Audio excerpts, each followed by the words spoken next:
The chapter number 7, system of particles and rotational motion. तो यहाँ पर अभी तक हम लोग क्या डिस्कस कर रहे थे? सिंगल पार्टिकल्स, पॉइंट ऑब्जेक्ट ले रहे थे। We were just considering the point object, single particle. Now here from this chapter onwards we are going to have the extended bodies, rigid bodies, extended bodies. अभी तक कैसी body थी? Point masses, point bodies. Now this chapter onwards extended bodies will come into the discussion। तो extended bodies का एक नया concept हमें develop करना पड़ेगा, सेंटर ऑफ मास, है ना। तो सो फार पॉइंट ऑब्जेक्ट्स थे, तो वो सब सेंटर वहीं पे था, point was the centre, object पर ही सेंटर था। Now extended bodies will be taken which are the system of particles which is consisting of n number of particles, है ना। कोई सपोज पेन है, पेन में there will be the many particles put together will make the pen, है ना। तो n number of particles will be there। So we have to develop the concept of center of mass, we'll define the center of mass। Mostly extended bodies are rigid bodies। Rigid bodies क्या होती हैं? They are the definite shapes, distances between all the particles do not, distance between all the pair of particles do not change, है ना। जैसे अपना board हो गया, pen हो गया, डस्टर हो गया, ये सब जो है रिजिड बॉडीज है ना। लैपटॉप हो गया, आईफोन हो गया, सेल फोन हो गया ना, ये सब जो है रिजिड बॉडी में आएंगे। अभी एक्सटेंडेड बॉडीज आ गई तो उनको जो है हमें सेंटर ऑफ मास पहले डिफाइन करना पड़ेगा। Now one is translation motion, will discuss first, then will come to the rotational motion. तो पहले ट्रांसलेशन मोशन डिस्कस करते हैं। सपोज ये ऑब्जेक्ट है sliding down on the incline। So if all the particles, any particle you take, all are having the same velocity at any instant of time, all the particles of the body move with the same velocity, then it is called translation motion। And mostly we can say straight line motion will be the translation motion, but there can be curvilinear motion। मतलब curve भी ले रहे तो एक साथ whole body जो है, पूरे बॉडी उसके जो है all the particles are having same velocity in such a way that if they turn, otherwise generally rotation hota hai। Rotation we'll discuss later on, but condition kya hai? If all the particles of the body, all the particles of the body move with the same velocity at any point, any instant, so then it is called translation motion। So straight line motion is certainly the translational motion, है ना। उसमें body के सारे particles same velocity से move कर रहे होते हैं, है ना। तो ट्रांसलेशन मोशन की कंडीशन ये याद रखना है ना। Now will discuss the concept of centre of mass. Centre of mass extended bodies मिलेगा, we call it COM, short में COM लिखेंगे। तो how do we define the centre of mass? We can have two definitions. One will be like this कि centre of mass in extended bodies is that point at which applied force will produce the purely translation motion without any turning। Suppose यहाँ पे suppose हमने एक pen ले लिया, यहाँ पे हमने टेबल पे एक पेन रख दिया, है ना। तो अगर सेंटर में फोर्स लगा रहे हैं तो वो it will go like this, state translation motion करेगी। If you apply here it will turn, ये ऐसे टर्न हो जाएगी, ऐसे हो जाएगी। If you apply the force here, it will turn this side। If we apply the force at center, so it will slide in translation motion।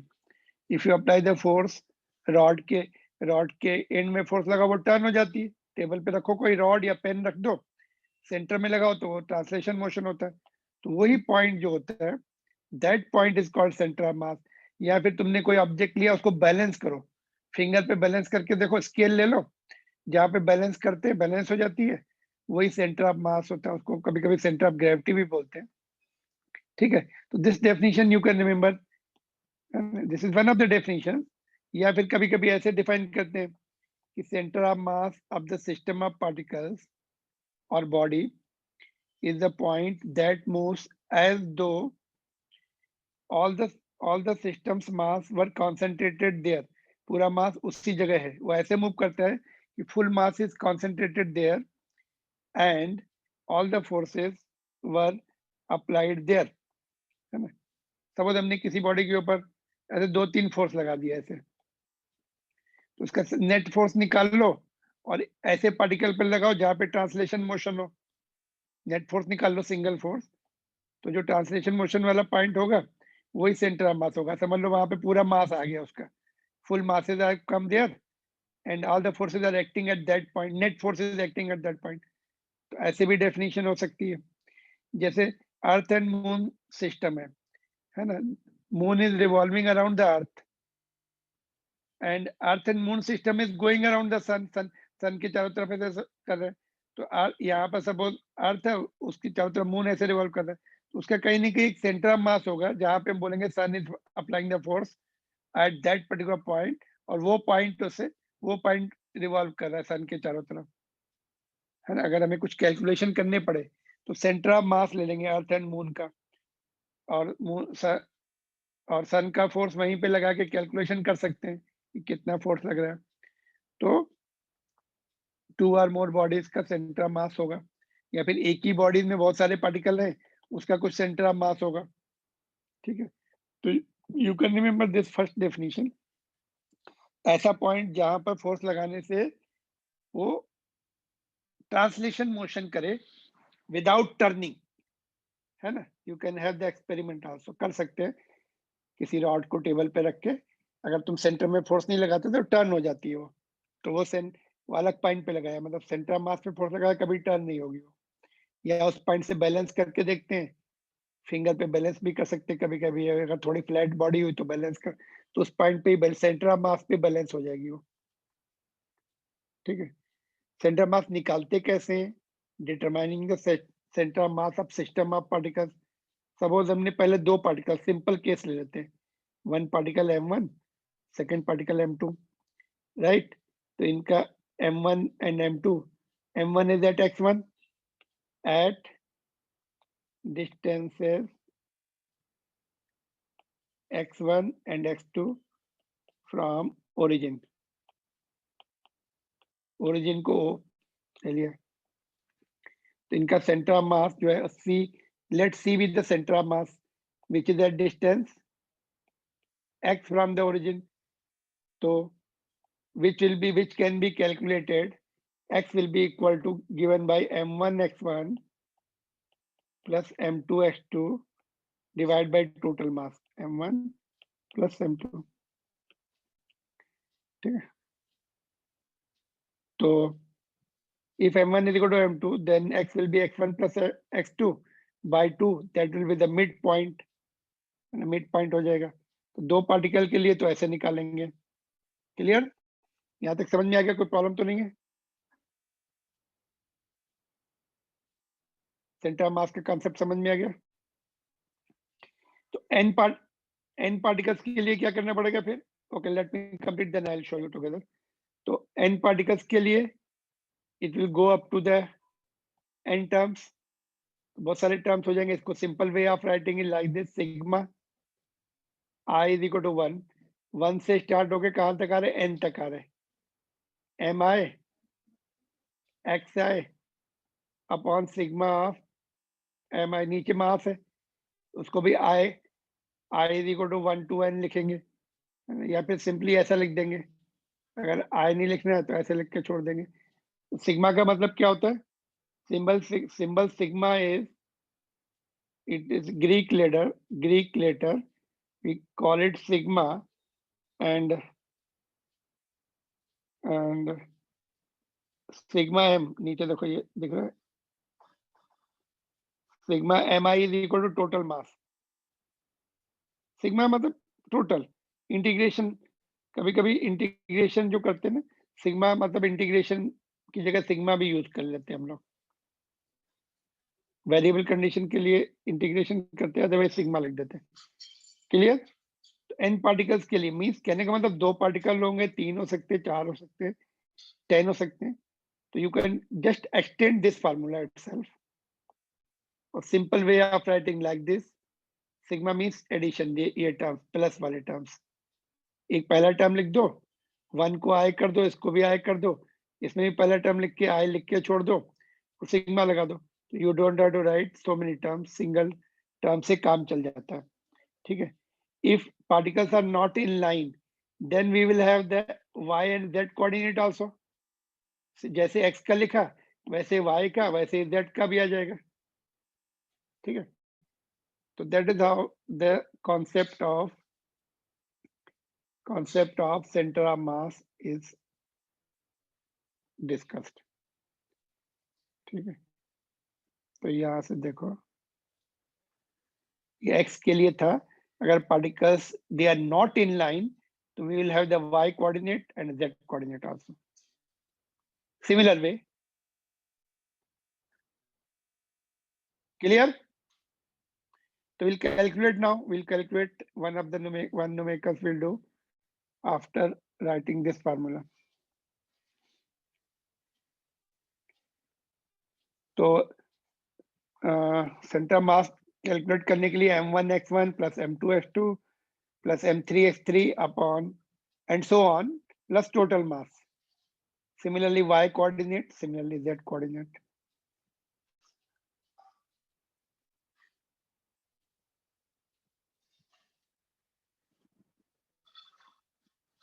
Clear so far?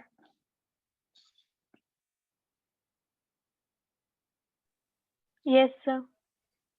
चलो एक numerical करके देखिए इसका. देखो देखो एक न्यूमेरिकल लेते हैं, जैसे ये है. Suppose we have the two masses 1 kg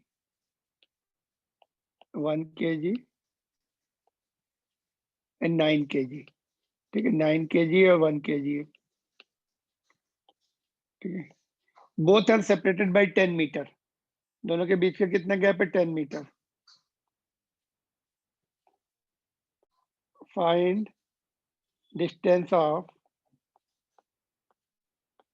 center of mass from both the masses one by one, from both masses.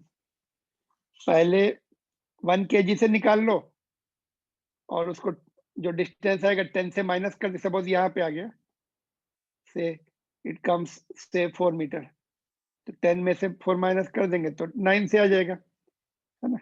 एक से निकाल लो बस, सेकंड वाला इजी है.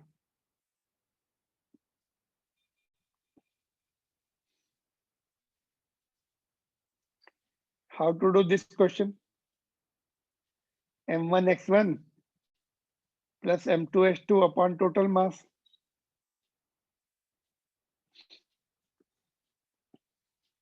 x1 क्या लेंगे? What should be the x1? So if you make the coordinate system here itself, यहीं पे बना लो, origin यहीं पे ले लो. ठीक है, तो x1 will be 0 और x2 कितना हो जाएगा? 10 मीटर्स. ये ओरिजिन पे हो गया पहला मास, दूसरा 10 मीटर. अब ये दिया है, रेफर द डायग्राम. हमने शॉर्ट में क्वेश्चन लिखा है, refer diagram and find distance of centre mass. तो दूसरा पार्टिकल कितना है? 10 मीटर अपार्ट है, तो उसका 10 हो जाएगा. नाउ फार्मूला लिखेंगे, x coordinate will be m1x1 plus m2x2 upon m1 plus m2. तो m1 is 1 into 0. ये तो ओरिजिन पर ही रखा हुआ है, ओरिजिन पे ले लिया हम लोगों ने. एंड दूसरा 9 into 10 डिवाइड बाई 1 plus 9, 10 हो जाएगा. तो 9 into 10 upon 10 is equal to 9 metre. तो 9 metre from origin, from 1 kg. Therefore total distance है, तो 9 kg से कितना आएगा? 10 minus 9, 1 मीटर फ्रॉम 9 kg. तो सेंटर ऑफ मास इस कंक्लूजन क्या है? कंक्लूजन क्या है? What is the conclusion? Centre of mass is close to which particle? Heavy या लाइट? किसके पास है? It is close to 1 kg या 9 kg? 1 kg. 1 kg से 9 मीटर है, और 9 kg से 1 मीटर है, तो it is close to 9 kg. Heavy mass. Close to heavy mass. Earth and moon का जो सेंटर ऑफ मास है अर्थ के पास है, वो it is close to earth, close to centre of the अर्थ।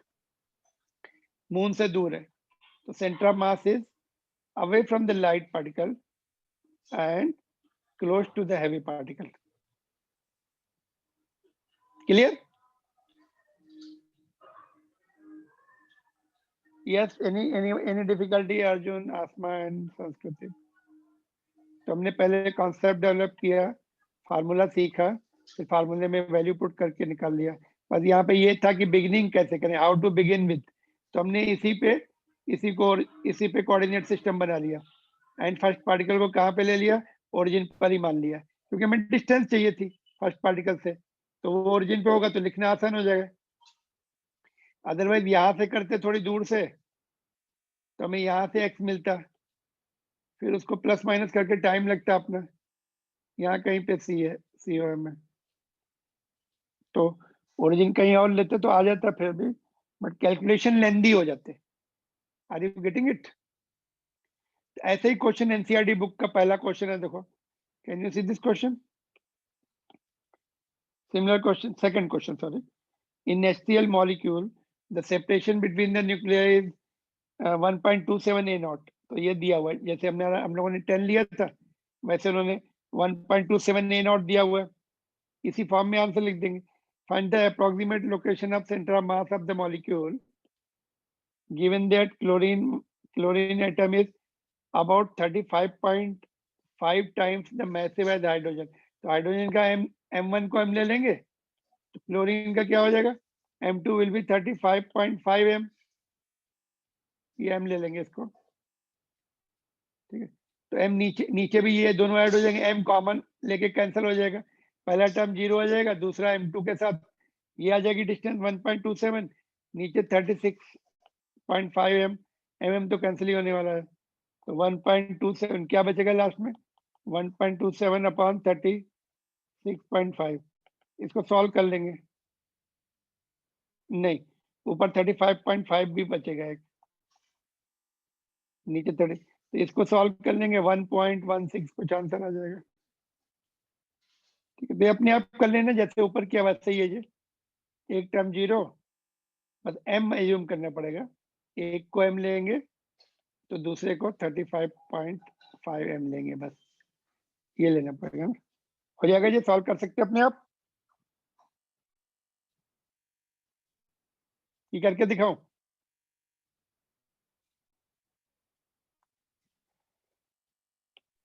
कर लेंगे सर। या देखो x कोऑर्डिनेट ऐसे आएगा, ये पहला टर्म 0 हो गया जैसे वो था, अभी M2 कितना है 35.5 M, और x2 ये डिस्टेंस हो जाएगी 1.27 और अपॉन M प्लस 35.5 M, तो ये आ जाएगा 35.5 into 1.27 divide by 36.5, A not में आंसर आ जाएगा 1.16 कुछ ऐसे आंसर दिया, सॉल्व करना पड़ेगा, अभी कैलकुलेशन थोड़े लेंदी है, क्योंकि ये जो इसको इससे डिवाइड करेंगे 0.9 समथिंग आ जाएगा, मल्टीप्लाइड बाय 1.27, तो आंसर आ जाएगा। ठीक है, तो ये टेक्स्ट बुक का क्वेश्चन है, थोड़ा सा कैलकुलेशन की प्रैक्टिस करनी पड़ेगी। तो दिस इज एक्सरसाइज क्वेश्चन। एक सॉल्व एग्जांपल लेते हैं अभी। सॉल्व एग्जांपल देखो, ये इंपॉर्टेंट क्वेश्चन है। Find the centre of mass of the three particles at the vertices of an equilateral triangle. The masses of particles are 100, 150, 200 respectively. Each side of the equilateral triangle 0.5. Equilateral triangle है, देखो 0.5 है, ठीक है। तो मैंने कुछ इसको रब कर दिया था सो दैट तुम्हें ये आंसर निकाल के, उन्होंने आंसर की वैल्यू लिखी है, पहले में निकालेंगे बाद में वैल्यू लिखेंगे, ठीक है। तो अभी देखो, एक मास यहाँ पर है 100 वाला, एक 150 यहाँ पर है, 200 यहाँ पे। ग्राम को ग्राम में रहने तो नीचे भी ग्राम आएगा, कैंसिल हो जाएंगे वो, वी डोंट हैव टू बादर कि उसको केजी में करेंगे, क्या करेंगे, ग्राम रहने तो ऊपर भी मास, ऊपर भी ग्राम, नीचे भी कैंसिल हो जाएगा। तो देखो अभी इनके कोऑर्डिनेट्स चाहिए, इसका x1 y1 तो इसका 0 हो जाएगा, x1 भी 0, ये तो इसके कोऑर्डिनेट 0 0 आ गए। इसके कोऑर्डिनेट क्या आएंगे बोलो? इक्विलेटरल साइड जो है 0.5 मीटर का दिया हुआ है, तो इसके कोऑर्डिनेट्स क्या आएंगे?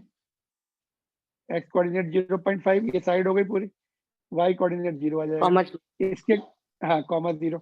इसका क्या है, इसका थोड़ा निकालना पड़ेगा। एक्स कोऑर्डिनेट तो इजी है, देखो बोलो एक्स कोऑर्डिनेट क्या होगा इसका। इसका जो है 0.5 कॉमा 0, इसका 0 0 आ गया, इसका बोलो जो तो थर्ड पार्टिकल है, बी वाला पार्टिकल है, उसके भी कोऑर्डिनेट चाहिए ना।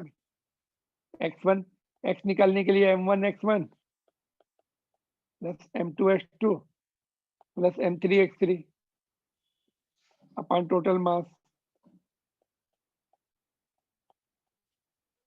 देखो एक्स कोऑर्डिनेट निकालना बहुत आसान है, पता है, बिना बिना फार्मूले के कर सकते, पता है।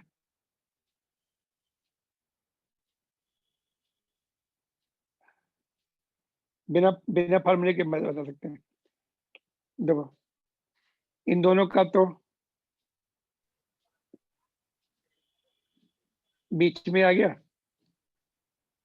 चलो ठीक है, फार्मूले से मैं बताता हूँ। सिमेट्रिक, इसके पहले एक्स कोऑर्डिनेट तो बताओ तुम, x3 तो बताओ, x1 तो 0 हो गया, x2 0.5 हो गया, है ना, और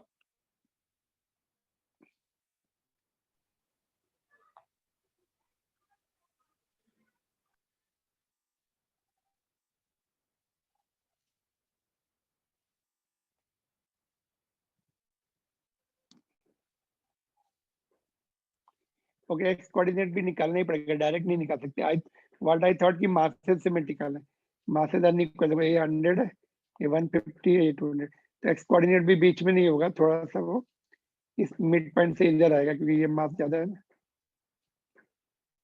कोऑर्डिनेट तो बताओ तुम लोग, एक्स कोऑर्डिनेट क्यों नहीं बता रहे? एक्स कोऑर्डिनेट तो बहुत आसान है इसका, थर्ड पार्टिकल का एक्स कोऑर्डिनेट भी बहुत आसान है, वाई कोऑर्डिनेट थोड़ा सा निकालना पड़ेगा।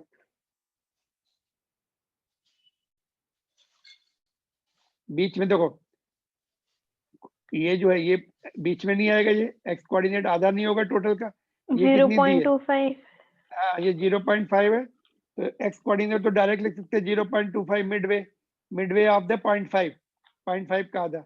वाई कोऑर्डिनेट लिखने के लिए क्या करना पड़ेगा? अभी देखो इक्विलेटरल ट्राइंगल है, या तो तुम पाइथागोरस थ्योरम से निकालो या फिर ट्रिग्नोमेट्री से निकालो। ये 60 डिग्री है और ये तुम्हें पता है 0.5, sine 60 will be perpendicular upon hypotenuse, ये y3 हो जाएगा।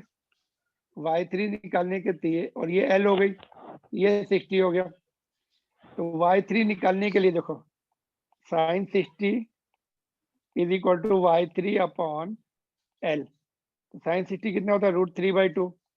y3 हमें निकालना है, y थर्ड कोऑर्डिनेट उसका, l कितना है? 0.5, तो y3 विल बी √3 इंटू 0.5/2, तो 0.5 को 1/2 ले सकते हैं, तो ये हो जाएगा 0.3/4।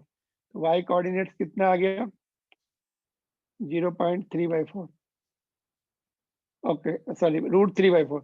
इसको भी देखो 0.25 को 1/4 लिख सकते कि नहीं बोलो, और ये √3/4 आ जाएगा। ठीक है, देखते हैं उन्होंने कैसे किस फॉर्म में लिखा है। अच्छा √3 को 1/4 को 0.25 लिया उन्होंने, देखो ना, एक ही बात है, कोई प्रॉब्लम नहीं, समझे? तभी सबके कोऑर्डिनेट्स मिल गए जी, तो ये अभी निकाल लो, कोऑर्डिनेट्स मिलकर निकाल सकते हैं अभी फॉर्मूले में वैल्यू पुट करके। ये 0 हो जाएगा कि नहीं बोलो? ये थोड़ा बहुत अपने आप भी करो।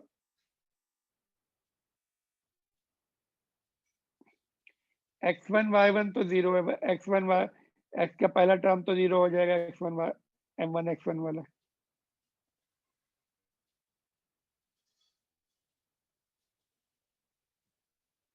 और अगर तुम्हें एंगल से नहीं निकालना है ये, तो ये पाइथागोरस थ्योरम से निकाल लो।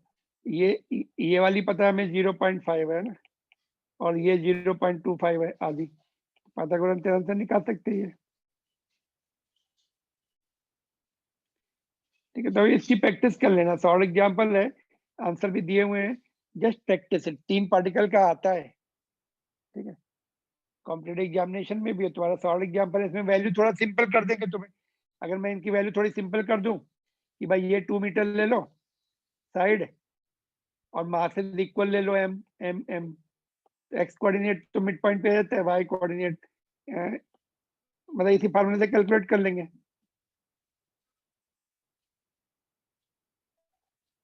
Alright, this you have to complete. ऐसा ही ये भी क्वेश्चन है, देखो। नाउ नेक्स्ट क्वेश्चन के लिए मैं थोड़ा सा हिंट दे दूं तुम्हें। देखो, centre of mass of uniform symmetric extended bodies, uniform जो होती सिमेट्रिक एक्सटेंडेड बॉडीज जो होती हैं उनके सेंटर में होता है। सपोज कोई रिंग है, रिंग का सेंटर ऑफ मास उसके सेंटर में आएगा, डिस्क का भी सेंटर में आएगा। कभी कभी क्वेश्चन ये आता है कि क्या सेंटर ऑफ मास बॉडी के अंदर होना चाहिए? Answer is no. रिंग में तो बॉडी सर्कमफ्रेंस पे है पूरी, तो बॉडी में तो है ही नहीं, बॉडी से बाहर है, वो सेंटर में है। सेंटर में बॉडी नहीं है रिंग के लिए, है ना। हॉलो स्फीयर ले लो, उसमें भी बॉडी से बाहर है ऐसा नहीं बोल सकते, बॉडी में नहीं है वो। तो डिस्क में भी सेंटर में आता है, सॉलिड स्फीयर में भी सेंटर में आता है, हॉलो स्फीयर रिंग में भी सेंटर में आता है। तो रॉड कोई होगी उसके भी सेंटर में रहेगा, बट कैसी होनी चाहिए? यूनिफॉर्म और सिमेट्रिक होनी चाहिए, है ना। तो अभी इन्होंने ये तो एक्सटेंडेड बॉडी तो ली है। Find the centre of mass of uniform L shaped lamina. Lamina means flat body, thin flat body with dimensions shown in the figure. The mass of the lamina is 3 kg. तो ये lamina है, देखो इसको क्या कर दिया हमने, 3 part में डिवाइड कर दिया। तो ये पार्ट का सबका 1 kg ईच हो जाएगा, है ना। उनके सेंटर उसको हमने एज्यूम कर लिया कि ये पॉइंट मास होगा, ये पॉइंट मास के फॉर्मूले से कर सकते हैं। कौन से कोऑर्डिनेट, इसका कोऑर्डिनेट बताओ चलो।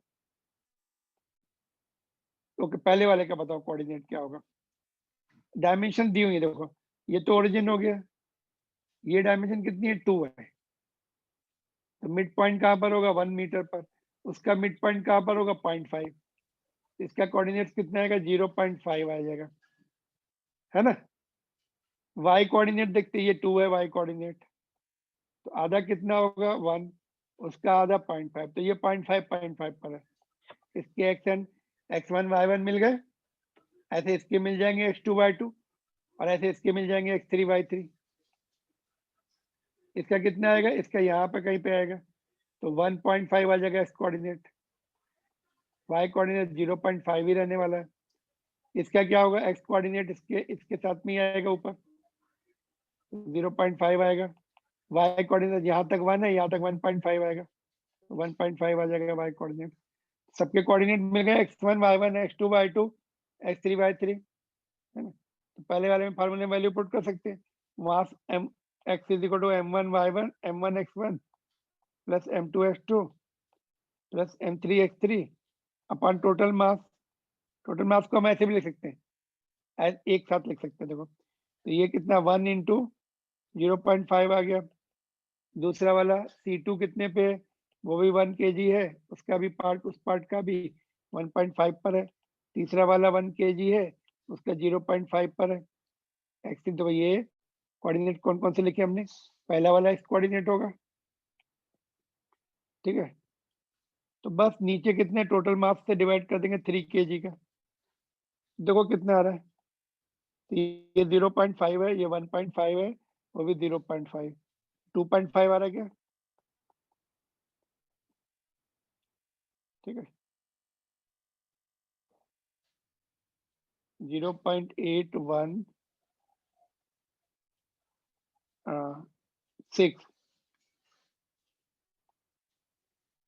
ऐसा बाकी भी सॉल्व कर लेना, देखते हैं आंसर क्या दिए।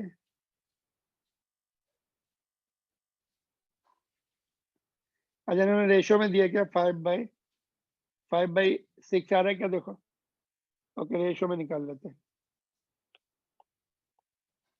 डेसिमल हटा दो, यहाँ से 10 लिख दो नीचे, 5 से डिवाइड हो जाएगा। हाँ सही है, पहला सही आ रहा है ना।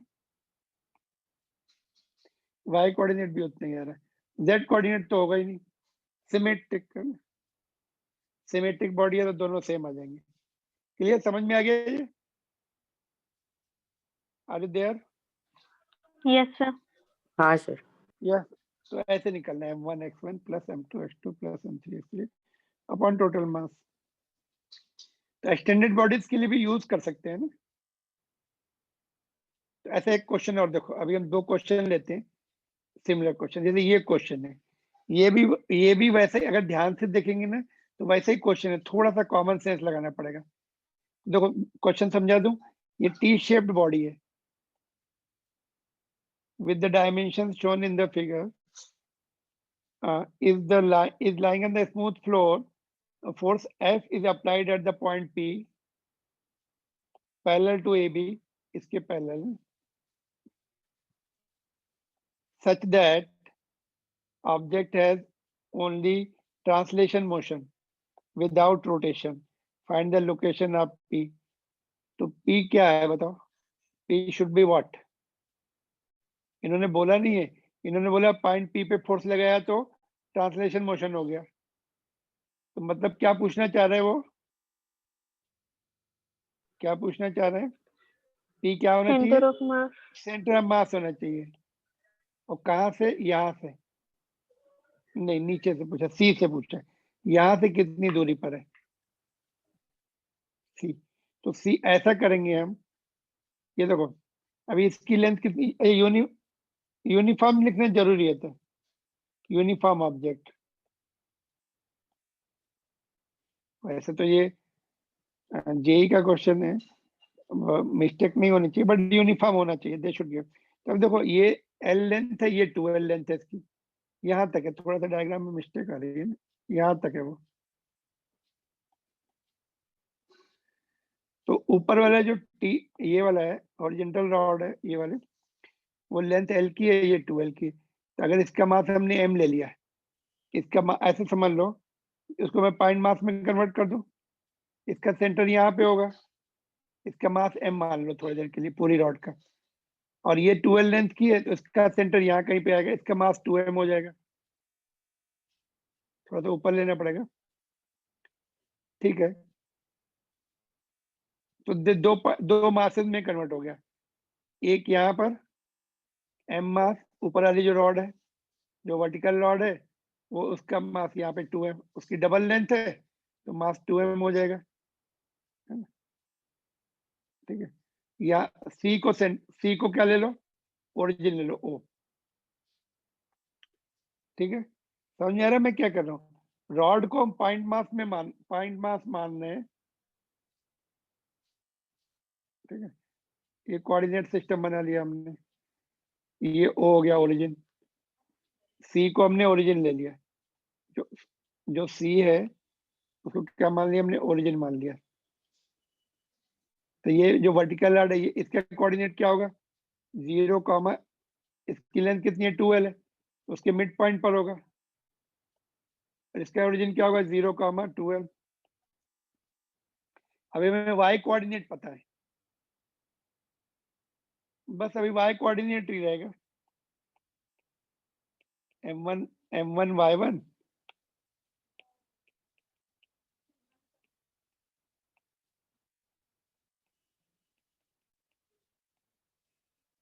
ठीक है। m1 कितना है? 2m का है, कितने कोऑर्डिनेट पे? l पर है। और m2 ऊपर है, m मास है, उसका कोऑर्डिनेट कितना है? 2l, नीचे 3m हो जाएगा। तो देखो कितना आ रहा है? 2 and 2 4/3 आ रहा है ना, 4 ml अपॉन 3m। mm तो कैंसिल ही हो जाता है, 4/3l, 4/3 है, ये आंसर डी।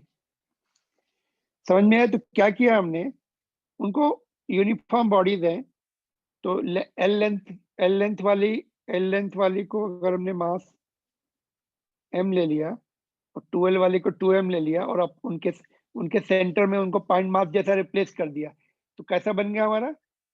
पॉइंट मासेस का सिस्टम बन गया, और पॉइंट मास का फॉर्मूला लगा के निकाल लिया। ऑलराइट, यस देखो सर। ये रॉड, हाँ देखो मैं थोड़ा और फिर से डायग्राम, ये रॉड थी ऐसे वाली, और ये वाली ऐसे थी, ठीक है। थोड़ा सा ये रॉड है, ये ऐसे है। सेंटर मास यहाँ कहीं पे आ गया, 4/3 मीन्स 1.33, यहाँ कहीं पे सेंटर ऑफ मास आ गया नीचे से, हैवी मास के पास होता है ना, हैवी मास के पास, तो ये 4.33 ये 1.33 आएगा कुछ एल, 33% ऊपर होगा, ऊपर से 63% नहीं, मतलब ऊपर से ज्यादा डिस्टेंस होगी उसकी, यहाँ से इसके पास होगा।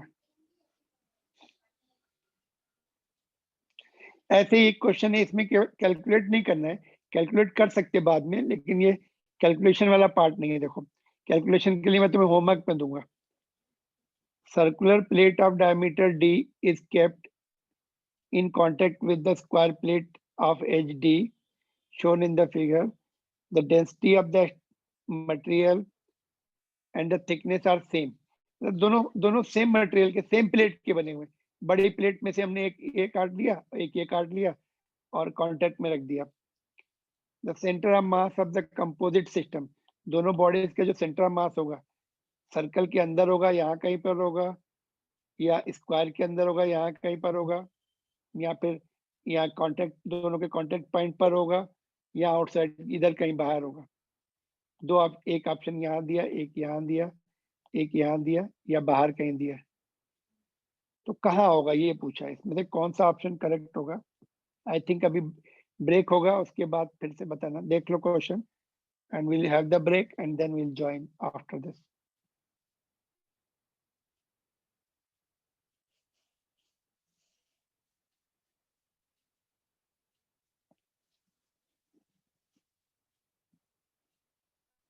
All right, shall I break it now?